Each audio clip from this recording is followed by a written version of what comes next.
The divorce left him with nothing, except one place nobody wanted. His father left him a building that was falling apart, and a secret buried in the walls. When he pried open the office wall, he found something that changed everything. His father had been keeping a secret for over 40 years, and Dale's name was all over it. Dale Hennessy sat at a scarred oak workbench on the second floor of a dead grist mill, his father's tarnished brass pocket watch ticking against his right hip, and he stared at a name written in faded blue ink across the top of a leather-bound ledger page. The name was his own. Not Dale, not D. Hennessy, the full thing. Dale Robert Hennessy, born March 14th, Covington General, 7 pounds 4 ounces. In handwriting, he recognized the way you recognize a voice you haven't heard in 11 years.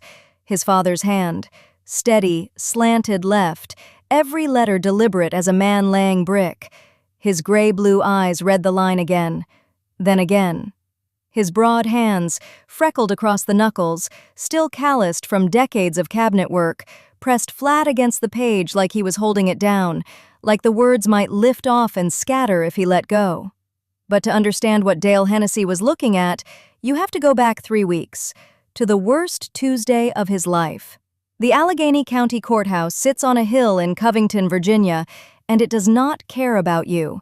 It processes marriages and dissolutions with the same stamped efficiency, and on a cold Tuesday in late October, it processed the end of 27 years in about 40 minutes. Dale walked down the courthouse steps with his faded olive-green canvas jacket zipped to his chin, a heather-gray Henley underneath, worn indigo jeans with a frayed left knee, and scuffed brown work boots that had outlasted the marriage. His duffel bag was in the truck. His checking account held $211.14. The truck was his. The brass pocket watch on its short chain was his. Everything else, the house on Maple Creek Road, the savings account, the life, belonged to Ruth now. She came out a different door. He saw her cross the parking lot in that fitted camel coat, the leather crossbody bag riding her right hip, ash blonde hair tucked behind her left ear the way it always was. She didn't look back, didn't pause, got in her car like she was leaving a dentist appointment. Dale didn't call out, didn't lift a hand. 27 years. A cabinet-making business he'd built board by board while she managed the books and the clients, and eventually, the slow, careful extraction of everything he thought was shared. No kids. That had been the quiet wound neither of them dressed properly, and it infected everything else by the end. She said he was like his father, present but not there. He never argued with that. Maybe because it was true. Maybe because arguing with Ruth was like arguing with weather. He drove, took Route 220 south into the Blue Ridge, the ridgelines going purple in the late afternoon, his truck rattling through the switchbacks with the heater blowing lukewarm air that smelled like old coffee and dust. The narrator in his head, the one all men like Dale carry, the one that sounds like every person who ever said you'd amount to nothing, was loud that day. 27 years and you fit in a duffel bag. 56 years old and your net worth has a decimal point.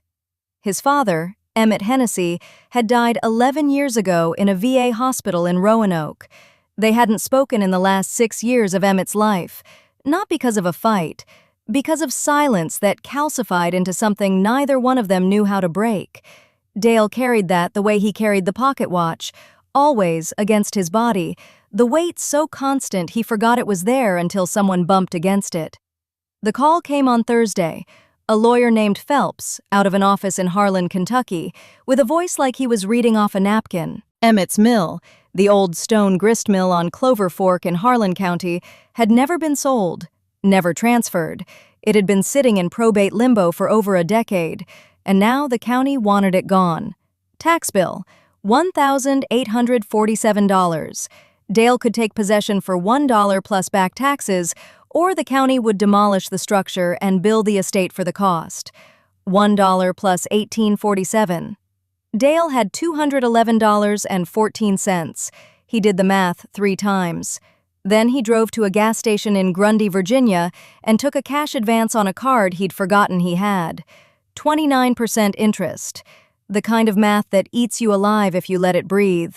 He wired the money. signed the papers electronically in the gas station parking lot, his truck idling, the brass watch ticking against his hip like a second heartbeat, reminding him he was still here and still stupid enough to do this. 3 days later, he was standing in front of it. The mill sat at the bottom of a hollow in Harlan County, hard against a creek that had once turned a wheel and now just ran cold and indifferent over the collapsed remains of one. 3 stories of cut limestone, built in 1923 by men who understood that stone doesn't argue with time, it just outlasts it. The windows were boarded with plywood so old it had gone silver. Blackberry cane had swallowed the parking area, the thorns thick as pencil lead. A rusted chain-link fence sagged around the property like a tired arm. Dale sat in his truck for 11 minutes. He counted them on the watch. His hands stayed shoved deep in his jacket pockets. His gray-blue eyes moved across the building the way a man looks at a coffin, knowing what's inside, not ready to confirm it. Then he got out. The padlock on the main door had rusted into a single, fused lump of orange metal. He went back to the truck, got the tire iron from behind the seat, and broke it with one clean strike. The hasp popped. The door, 3 inches of oak on iron hinges, swung inward on a groan that sounded like the building was exhaling for the first time in a decade. Absolute dark. The smell hit him first. Stone dust, old grain, ghostly and sweet, mouse droppings, sharp as ammonia, and underneath all of it, faint but unmistakable, cedar and linseed oil, the smell of cut wood and finish work, the smell of his father's hands. Dale stepped inside. His boots gritted on the stone floor. The dark pressed against him like something physical. Then, from the far end of the building, near the loading bay, a sound. Not a creak, not wind. Breathing. Low and steady and patient. He turned. In the thin gray light leaking through a split in the bay door, a shape. A dog. Large, tawny brown coat with a darker saddle of near black across the back, gray muzzle, thin through the ribs. One ear up, one folded forward, amber eyes catching what little light there was and holding it. The dog didn't bark, didn't stand, didn't flinch. He just sat there against the loading bay door, hips stiff, watching Dale with the calm, unblinking patience of something that had been waiting a very long time. The shape didn't move. Dale didn't move. 2 sets of lungs working in the dark, measuring each other across maybe 15 feet of cold concrete. Dale's flashlight caught it. A dog. Big. Tawny brown coat with a saddle of near black across the back, gray around the muzzle. One ear up, one folded forward like it had given up on standing a long time ago. Ribs showing, but not starving. Just old. Just tired. Amber eyes that didn't blink, didn't flinch, didn't look away from the beam. The dog was lying against the loading bay door like it had been doing this for a while. Not days. Longer. The kind of patience that doesn't come from waiting for food. It comes from waiting for someone specific who stopped showing up. Dale lowered the flashlight so it wasn't in the dog's eyes. The dog's head tracked the movement, but the body stayed flat. Neither of them tried to close the distance. That was the deal. You don't push something that's been alone long enough to forget what trust tastes like. You just stand there and let the silence do its work. Dale turned away first. He swept the flashlight across the main milling room and let it sink in. Stone grinding wheels, 2 of them, each one probably 800 pounds, still seated in their iron cradles. Grain chutes angling down from the upper floor like the bones of some enormous rib cage. The drive shaft housing running the length of the back wall, heavy iron bolted into granite. Everything under a skin of dust so thick it looked like gray felt. But underneath that dust, the surfaces were true. No rot, no sag.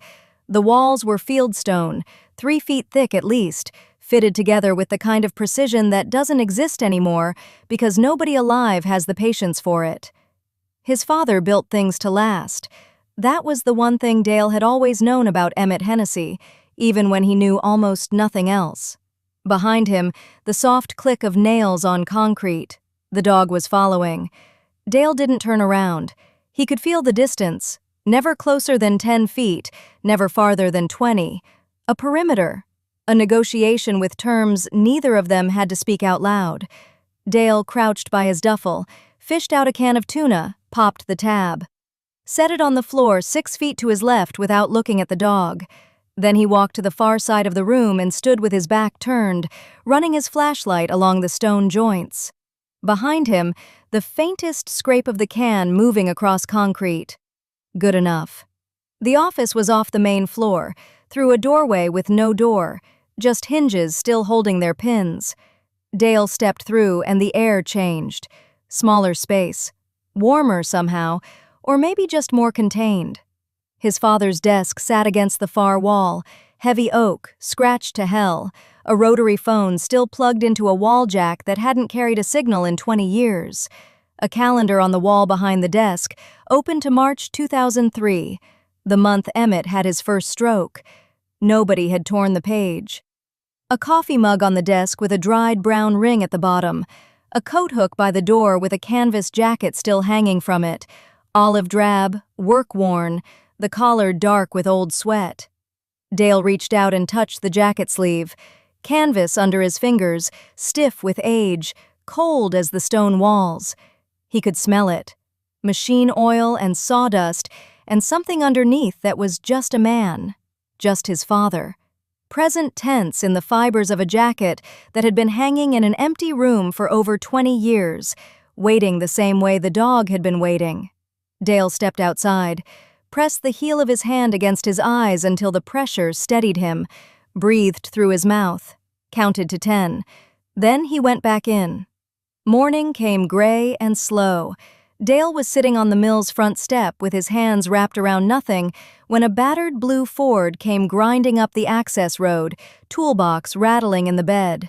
The truck stopped 20 feet away. The door opened and a man got out, wiry, white-haired, combed straight back from a high forehead, wearing a burgundy and black buffalo plaid flannel buttoned to the second button. Tortoise-shell half-moon reading glasses hung on a braided leather cord around his neck. A red bandana folded precisely in his left back pocket. He didn't smile, didn't wave, didn't introduce himself with any warmth at all. Saw the truck, figured it was you or the county, brought a thermos. He set a dented green Stanley thermos on the workbench just inside the door and walked past Dale into the mill without asking permission. Dale watched him move through the milling room, rapping beams with his knuckles, pressing his thumb into mortar joints, tilting his head to listen to the way sound traveled through stone. "Glenn Ferris," he said without turning around. "Worked with your daddy 31 years, millwright." He didn't say he was sorry for Dale's loss, didn't say Emmett was a good man, didn't say any of the things people say when they want credit for caring. He said, "Roof needs patching on the south side. Water wheel's been gone since '08. Somebody scrapped it for the iron. But the bones are good. Your daddy poured these foundations himself." Dale asked the only question that mattered. Why hadn't anyone bought the place? Glenn's pale blue eyes settled on Dale for the first time, almost colorless in the morning light coming through the mill's high windows. "Your daddy made sure nobody could. Put it in a trust nobody could find the papers for. Took the county 11 years to untangle it. 11 years of lawyers billing hours on a building nobody wanted." A pause. Nobody except him. That landed. Dale felt it in his chest like a stone dropped into still water. Glenn picked up his thermos, nodded once, and drove away without another word. Night came. Dale unrolled his sleeping bag on the office floor, the oak desk looming above him in the dark. The tarnished brass pocket watch on its short chain pressed against his hip through his jeans. He lay still and listened to the mill breathe, the stone ticking as it cooled, the creak of old timber overhead, wind finding gaps in the roof Glenn had told him about. A sound at the doorway. The dog stepped inside for the first time, circled once, stiff-hipped, and lay down across the threshold, blocking the exit, or guarding it. "Dutch," Dale said quietly. He didn't know why yet, the name just came. Dutch set his gray muzzle on his paws and closed his amber eyes. 2 a.m. Dale's eyes were open. Sleep wasn't coming. He pulled the flashlight from beside his sleeping bag and ran the beam along the office baseboards, slow, methodical, the way you check a thing when you can't check anything else in your life. Fieldstone walls, oak trim, plaster patches. His knuckle rapped each section. Solid, solid, solid, then hollow. A different sound, a pocket of air behind wood that should have been backed by stone. Dale sat up, tapped again. Definitely hollow. He dug a flathead screwdriver from his duffel and worked the edge under the baseboard trim. It resisted, then slid. Not pried loose, slid on a track, smooth as a drawer. A panel behind the baseboard, built to move.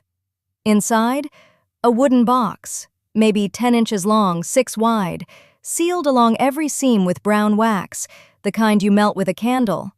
And on the lid, in block handwriting Dale hadn't seen in 20 years, but recognized the way you recognize your own heartbeat, his father's hand. For Dale, when he comes back.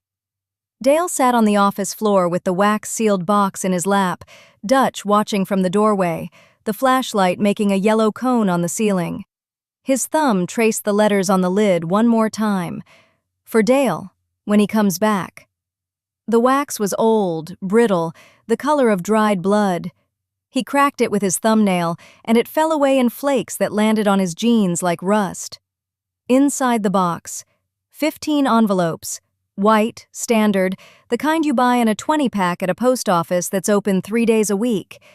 Each one had a date written on the front in pencil.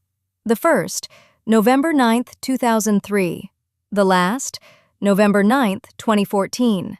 One per year, every single one addressed the same way.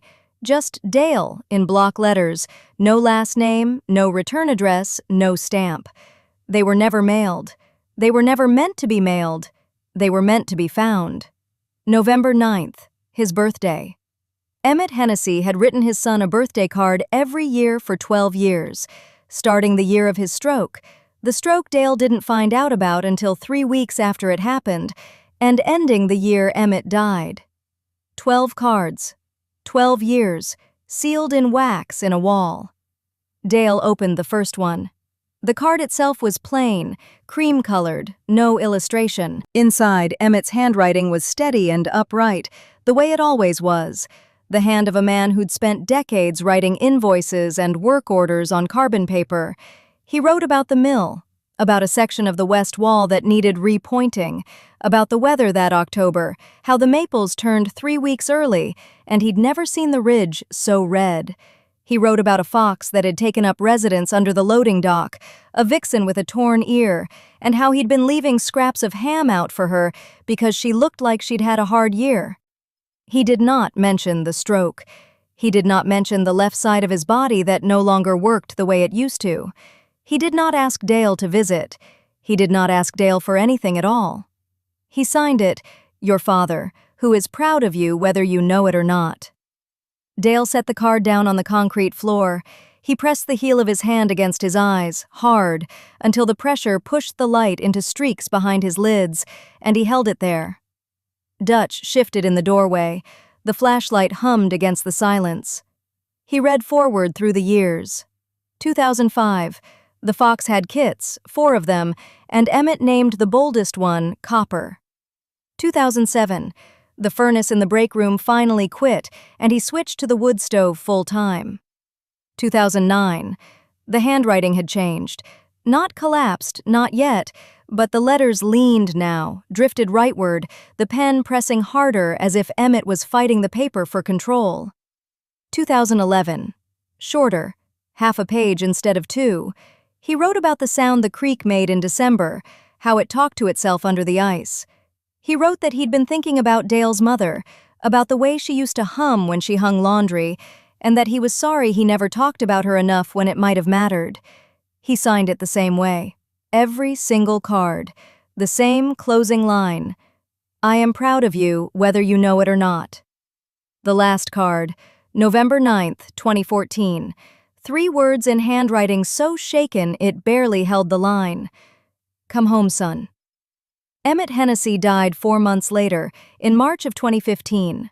Dale was not at the funeral. Ruth told him it wasn't worth the drive. Said it plain, the way she said everything. "Your father's been gone from your life for 20 years, Dale. What are you going to do? Stand in the back of a church and pretend?" And Dale, who never argued, who carried his silence like a stone in his chest, stayed home. Stayed in the apartment Ruth had already started packing him out of. Stayed quiet. "Come home, son." He'd been 3 words away from something he didn't even know he'd lost. Morning came the way it does in the Blue Ridge in late autumn, gray, slow, the light filtering through the mill's cracked windows like it wasn't sure it was welcome. Dale was sitting on the front steps with coffee poured from Glenn's dented green Stanley thermos when the sound of tires on gravel brought his head up. Glenn's truck. Same spot as yesterday. Same unhurried, engine off, door shut, boot crunch rhythm. Glenn Ferris carried a paper bag of groceries in one arm. Bread, peanut butter, apples, a can of dog food. He set them inside the mill door without ceremony, without looking at Dale's face, without a single word about the redness around Dale's eyes, or the way his hands hadn't stopped shaking since sometime around 3 in the morning. Glenn's tortoiseshell half-moon reading glasses swung gently on their braided leather cord as he straightened up. "Your daddy kept my trucks running when I was just starting out. Wouldn't take a dime. So..." That was it, the whole speech. He walked back to his truck and came back with a socket set in a canvas roll, set it on the steps beside Dale, and went to work on something near the loading dock without being asked. So Dale searched the mill. Not randomly, systematically. Room by room, wall by wall, tapping baseboards with his knuckles, testing floorboards with his boot heel, pulling at panels, checking behind junction boxes, running his fingers along door frames. Dutch followed 3 paces behind, patient, stiff-hipped, his one folded ear twitching at every hollow sound. He wasn't looking for treasure. He was looking for his father. And his father, it turned out, had been hiding in the walls for 40 years. The break room sat off the milling floor through a narrow doorway, a small kitchen with a cast-iron wood stove in the corner, a chipped porcelain sink, a table with 4 mismatched chairs. The air smelled like cedar and cold iron, and something faintly like old coffee grounds baked into the grain of the wood. Under the sink, bolted directly to the floor joists with 4 heavy carriage bolts, a metal lockbox. Gray. Industrial. The kind you'd keep petty cash in if your idea of petty cash covered 43 years. Dale used Glenn's socket set. The bolts fought him, corroded tight, each one giving way with a gritty shriek that echoed off the plaster. The lid opened on stiff hinges. Inside, 237 index cards held together with a rubber band so old it crumbled to dust the instant his fingers touched it. Each card, the same format. A name, a date, a dollar amount. The first card read, Mabel Creech, January 1971, $40, furnace repair. The last, Danny Oakes, September 2014, $1,200, transmission. 237 acts of quiet generosity across 43 years, written in the hand of a man who never told a living soul. Dale spread the index cards across the break room table the way a man lays out a hand of cards he already knows he's lost. 237 of them. Fanned edge to edge, they covered the entire surface. A mosaic of his father's handwriting in faded blue ballpoint, each card bearing a name, a date, and a dollar amount. Under the table, Dutch lay with his chin resting on Dale's scuffed brown work boot, his amber eyes half closed, his gray muzzle twitching in something that wasn't quite sleep. Dale started reading. The first card, Margaret Tilson, April 1971, $45, heating oil. The second, Bobby Fenn, June 1971, $120, transmission repair. The third, Clara Hutchins, September 1971, $20, school shoes, and on, and on. Furnace repairs, medical bills, groceries during a layoff, car transmissions that kept somebody driving to a job they couldn't afford to lose. Rent payments slipped under doors, winter coats, school supplies in August, a $340 dental bill for a woman named Patrice Gooding in 1988, a $1,200 roof patch for someone called Harold Vance in 1996, a $75 prescription refill for Glenn Ferris's wife in 2003. Never more than $1,500 at a time, never less than 20. Always cash, always anonymous. The cards were the only record. No receipts, no bank statements, no canceled checks. Just Emmett Hennessy's careful, blocky handwriting on ruled index cards, filed in a metal lockbox under a kitchen sink in a dead sawmill for 43 years. Dale did the math. He did it twice because the first number couldn't be right. Then he did it a third time on the back of one of the blank cards he found at the bottom of the box, using the worn black pen from his jacket pocket, adding columns the way his father must have added board feet. $187,000. Emmett Hennessy was a millwright. He ran a two-man custom lumber operation in a mill that never cleared six figures in revenue. His best year? Dale found the tax return later in the office filing cabinet. He made $34,000 before taxes. His worst year? $19,000.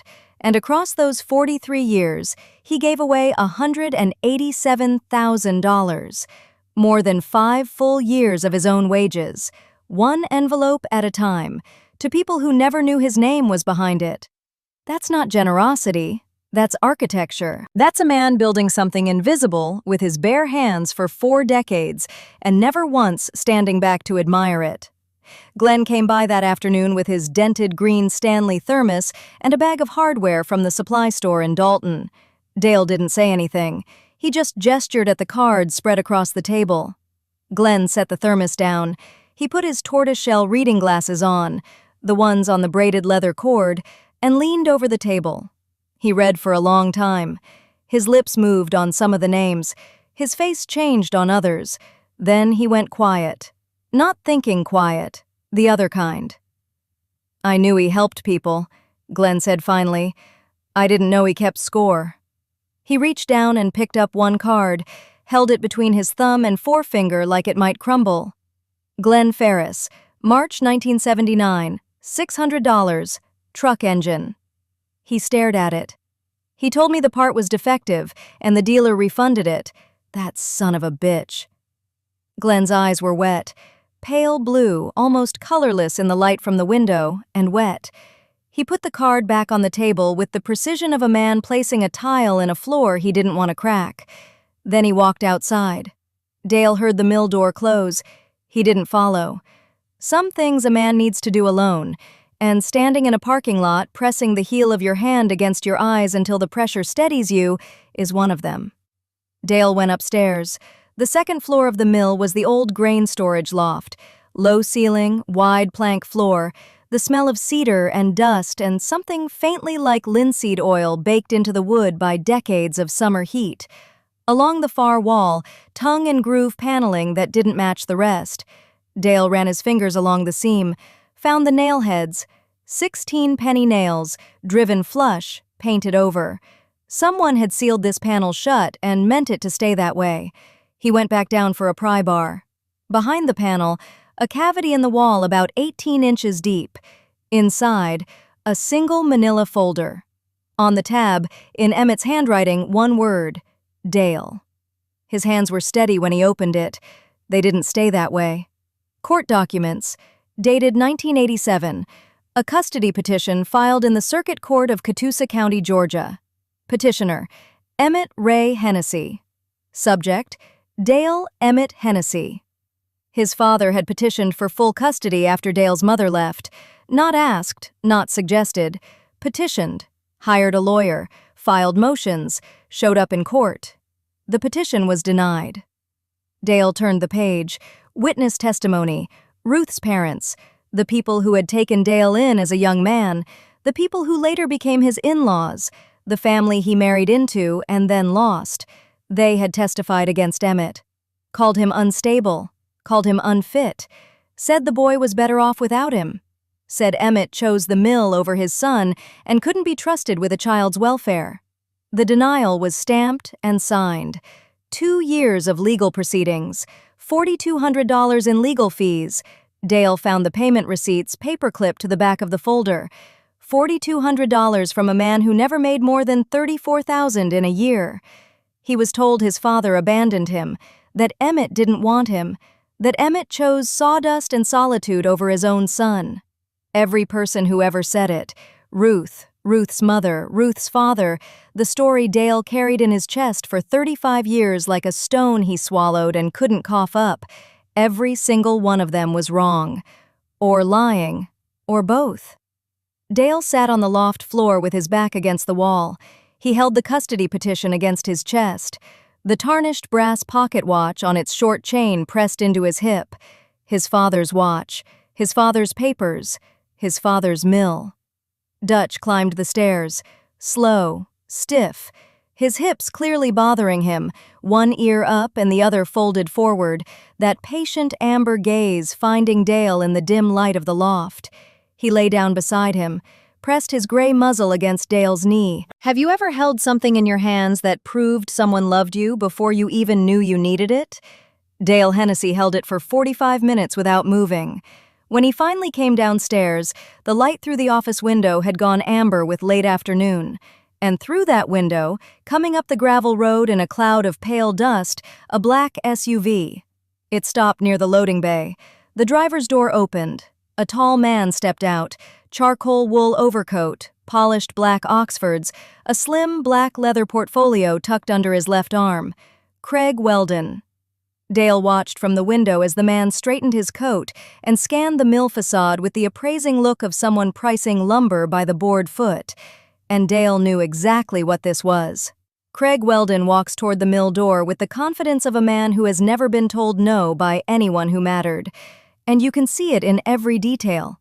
The charcoal gray wool overcoat without a single crease. The polished black Oxfords that have no business on gravel, but somehow don't seem to care. The slim black leather portfolio tucked under his left arm like it belongs there, like it was born there. That silver wristwatch catching the late morning light, and those hazel green eyes, alert, warm, locked onto Dale through the window with a gaze that holds a beat too long. Not threatening, worse than threatening, interested. Dale opens the mill door before Craig knocks. Dutch stands behind him, one ear up, one folded forward, amber eyes tracking the stranger without blinking. And here's the thing about Craig Weldon that makes him dangerous. He's not a cartoon. He doesn't sneer. He doesn't threaten.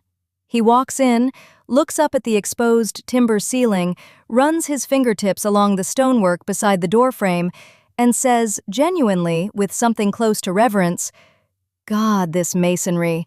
You don't see this anymore. Not even close. This is hand-cut granite, every block. Whoever built this place loved it." He means it. That's the problem. Craig explains himself the way a good salesman does, by not selling. He represents a development group out of Roanoke, boutique hotel concept, event space, farm-to-table restaurant on the lower level, the old grinding floor converted into a reception hall. He's done 3 of these in the Shenandoah corridor. He names the towns. He pulls renderings from the portfolio. Thick cardstock, architectural watercolors that make the mill look like something from a magazine cover. He asks Dale about his plans, not rhetorically. He leans against the doorframe and waits for an answer like he has all day. The offer is $185,000 for the land and structure. Let that number sit in the room for a second. $185,000. For a man with $74 in his checking account. Dale stands there with his hands shoved deep in the pockets of his olive green canvas jacket, the tarnished brass pocket watch chain catching light against his right hip, and his gray-blue eyes study Craig the way you'd study a weather front coming over a ridge. Not hostile, just measuring. 5 words. That's all Dale gives him. The mill is not for sale. Craig smiles, not a smirk. A real smile, the kind that reaches his eyes, the kind that says, "I expected that and I respect it."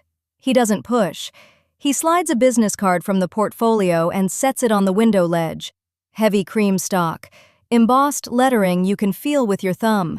Then he buttons his overcoat and says, The offer stays open. No pressure.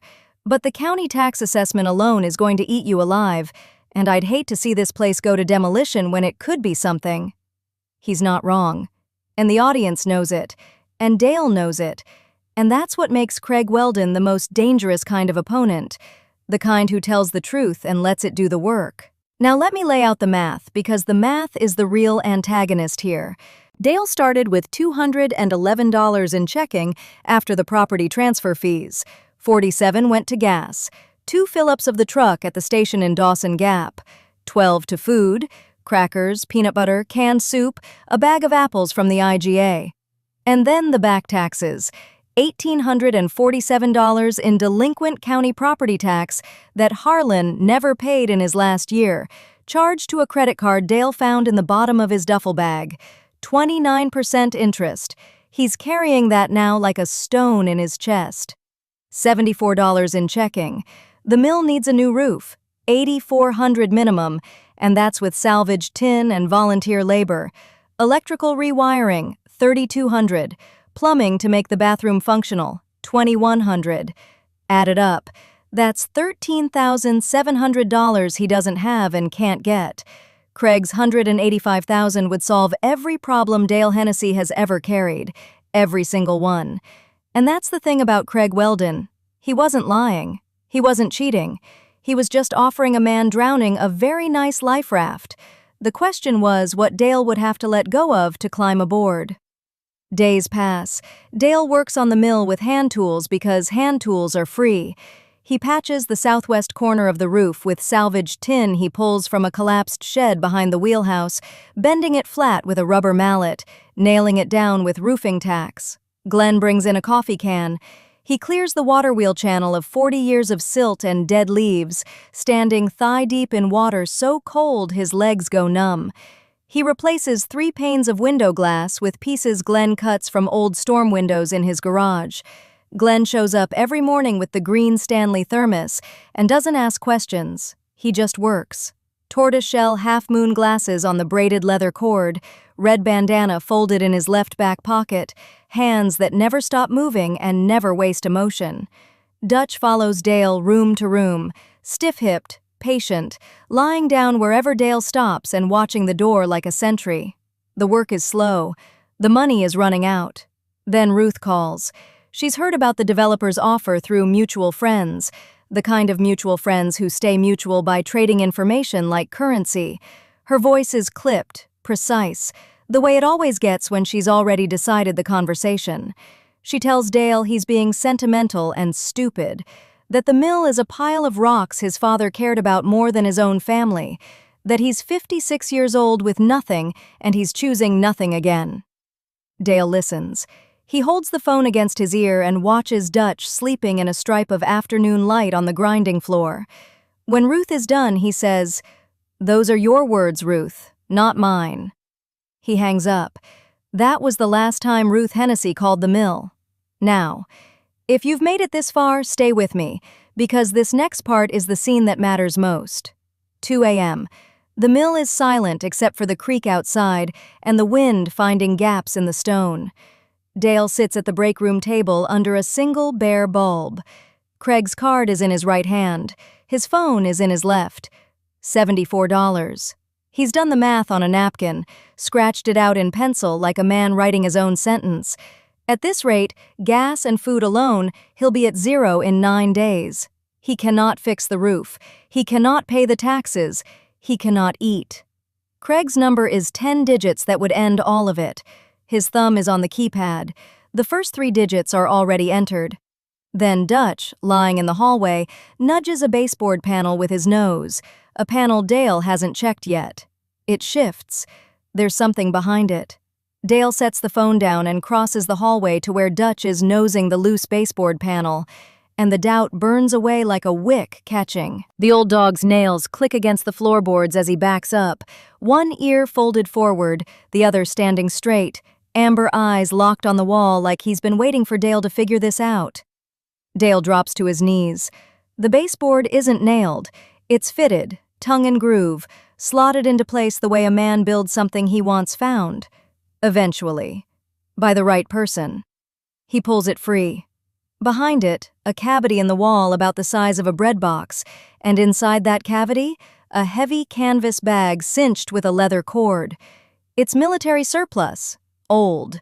The kind of thing you'd find in an Army-Navy store in 1975 and keep using until you died because it still worked. Dale carries it to the break room table. His hands are steady, not because he's calm, but because they've been shaking for hours, and they're finally too tired to keep it up. He pulls the cord. The bag opens. 16 United States savings bonds, Series EE, each one in a clear plastic sleeve, each sleeve labeled with a year in Emmett's careful block lettering. 1998, 1999, 2000, all the way through 2014. Every single one purchased for $50 face value, every single one made out to Dale Michael Hennessy. He sits down so hard the metal folding chair scrapes back 6 inches across the concrete floor, and the sound cracks through the empty mill like a gunshot. And here's where I need you to sit with the math for a second. $50 a year. That's what Emmett could spare after feeding the fund that kept 237 families above water. $50. Every January, this man walked to the post office in Harlan, 3 miles each way in winter, bought a bond in his son's name, walked it back to the mill, and slid it into a wall. For 16 years. For a son who wouldn't return his calls. For a son whose ex-wife told him to stop writing. For a son who believed, because he'd been told over and over by people who found it convenient, that his father never tried. $50 times 16 years, $800 in purchase price. But Series EE bonds double at maturity, and these had been sitting in a wall for a decade past that. Matured value with accumulated interest, $52,341. $52,000 hidden in a baseboard, for a man with $74 in his checking account. But it's not the bonds that break him. Underneath the last sleeve, folded once, is a letter. Not a birthday card, a letter on Hennessy Mill stationery, the old letterhead with the saw blade logo and the phone number that hadn't worked since 2009. Undated. Written in Emmett's steadiest handwriting, the kind of penmanship that costs effort when your hands are 70 years old and your joints are calcium in prayer. It begins, "Dale, if you're reading this, I'm gone, and you came back. That's all I ever needed to know." 7 words that carry more weight than anything Craig Weldon's lawyers ever put on paper. The letter explains the fund. Every dollar, every name, every index card in the filing cabinet. It explains the bonds, why he started buying them, why he never told anyone, why he kept going even after Ruth's lawyer sent the cease and desist. It explains the custody fight. 3 motions filed, 3 denied. A judge in Richmond who ruled that a millwright with a seasonal income and a building with no central heat was not a suitable primary guardian. Emmett didn't appeal the 3rd time, not because he gave up, because his lawyer told him another filing would hurt Dale's stability, and Emmett would cut off his own hand before he'd do that. The last paragraph is the one that matters. Help that needs credit isn't help, it's advertising. I never put my name on anything because the name doesn't matter. The names that matter are in the cabinet. You don't owe me anything. You never did. But if you can keep the light on for somebody, I'd be grateful. Dad. Dale folds the letter along its original crease. He holds it against his chest with both hands, palms flat, fingers spread, like he's trying to press the words through his sternum and into the place where they should have lived for 30 years. His forehead drops to the table. The brass pocket watch on its short chain swings forward and ticks against the table edge, a tiny metronome counting seconds that Emmett Hennessy no longer has. Dutch crosses the room with his stiff hips and puts his gray muzzle on Dale's knee, the weight of the dog's chin, the warmth of breath through denim. That's all. I'm not going to tell you what that moment felt like. You already know. 3 days later, Craig Weldon's black SUV pulls up the gravel road. The charcoal overcoat is pressed. The silver wristwatch catches what little light breaks through the clouds. The slim black portfolio is tucked under his left arm like always. He's got a revised offer. $225,000, clean, plus and he says this like he's handing Dale a gift, he'll name the boutique hotel after Emmett. The Hennessy.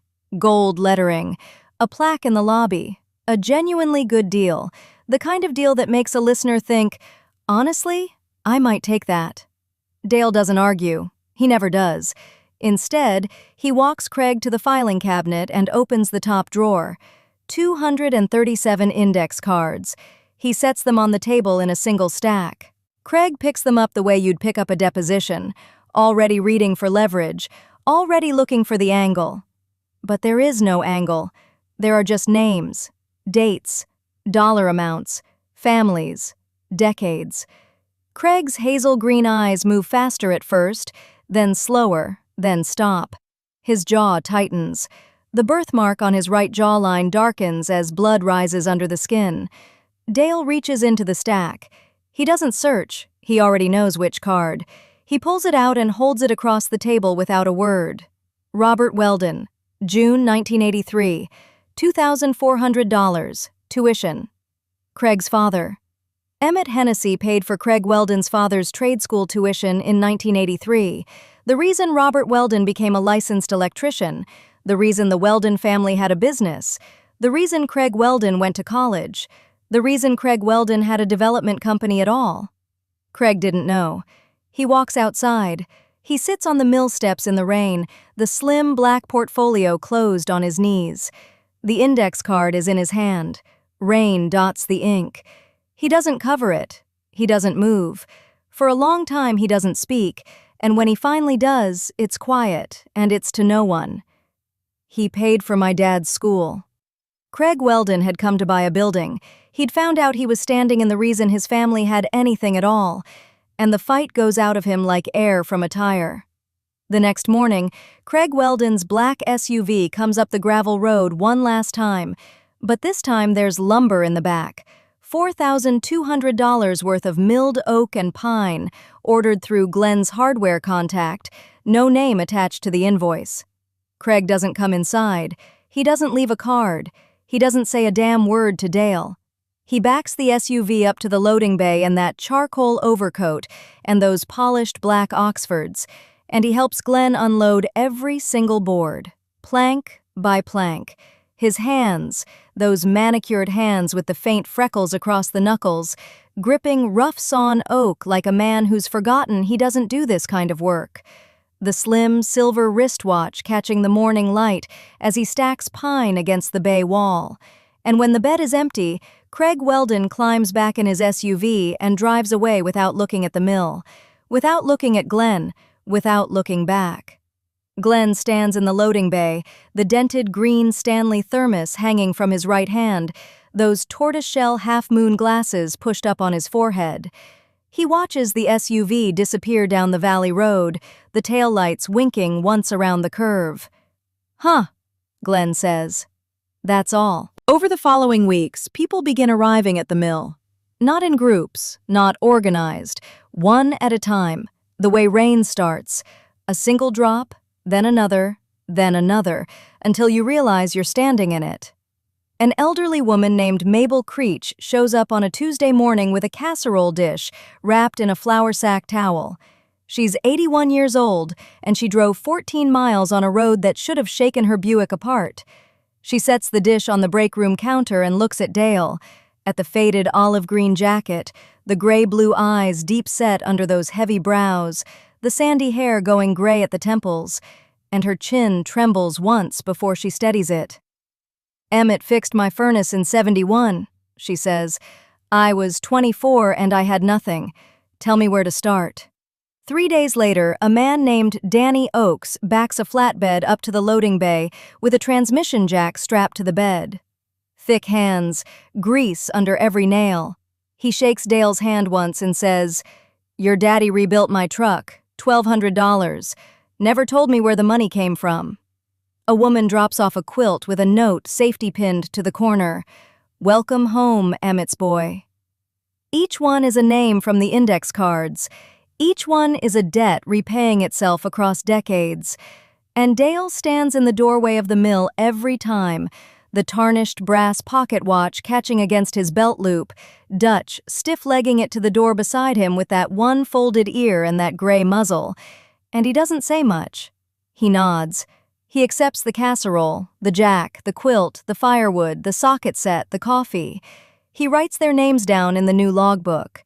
Dale cashes the bonds. $52,341. He uses $14,700 to repair the mill. The water wheel bearings, the roof joists, the wiring that should have burned the place down years ago. He puts $10,000 back into the fund. He lives on the rest. He could have taken it all. Nobody would have blamed him. He had $74 and a dog and a building that was falling down around him.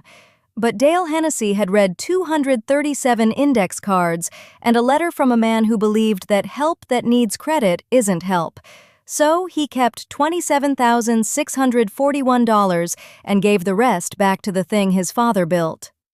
Then the Historical Society called.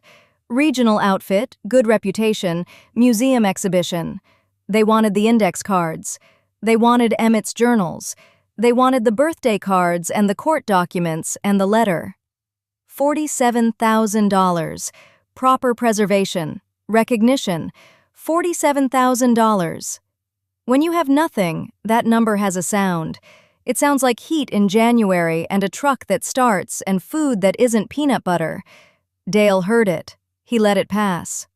Those aren't artifacts, he told them. Those are people. They stay in the mill. If you've made it this far, stay with me, because this is the part I've been waiting to tell you. Months later, the mill is restored. Not polished, not boutique, not some bed and breakfast with reclaimed wood accents and a gift shop. A working community workshop and aid office with sawdust on the floor and coffee in the break room on Thursdays. The water wheel rebuilt by volunteers. Danny Oakes and 3 other men whose names are on those index cards, working weekends through October until the paddles caught the creek again and turned. The break room table is the same one where Dale found the letter. The logbook, a new one, in Dale's handwriting, his printing careful and square, has fresh entries. Small amounts. Cash. Anonymous. The way Emmett did it. One evening, Dale asks Glenn why Emmett never told anyone about the fund. Glenn is pouring coffee from the green thermos, the red bandana folded precisely in his left back pocket, his pale blue eyes almost colorless in the workshop light. Emmett died owing nothing to anyone, and being owed by everyone, Glenn says. That was the richest a man could be. He drinks his coffee. He doesn't elaborate. He doesn't need to. A Tuesday night in November, cold enough that the creek has ice at the edges and the valley road is black glass under the stars.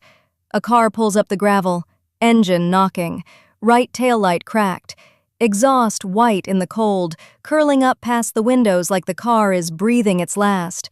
A woman steps out, early 20s, duffel bag over one shoulder, the strap cutting into her coat. Down at the gas station a mile back, she opened her wallet to count what she had. $34, the bills soft and creased from being counted too many times. She stands in front of the mill looking at the light in the window. Just stands there, the way you stand in front of a door when you've knocked on too many doors that didn't open. Dale steps out. The tarnished brass watch catches the porch light. Dutch is behind him, amber eyes patient and unblinking, that stiff hind leg gait carrying him to the doorframe. Dale doesn't ask her name. He doesn't ask for her story. He doesn't ask where she came from or where she's going or what happened. "You eat yet?" he says. "There's coffee on and the room upstairs has a bed." She stares at him. He steps aside. Home is not where you're born. It's where someone leaves the light on for you and doesn't ask why you're standing in the dark. The mill light is on. The door is open. The logbook has new entries. And if you drive the valley road at night, you can see it from 3 miles away. A single, warm window in the dark, proof that someone is keeping a promise no one asked them to keep.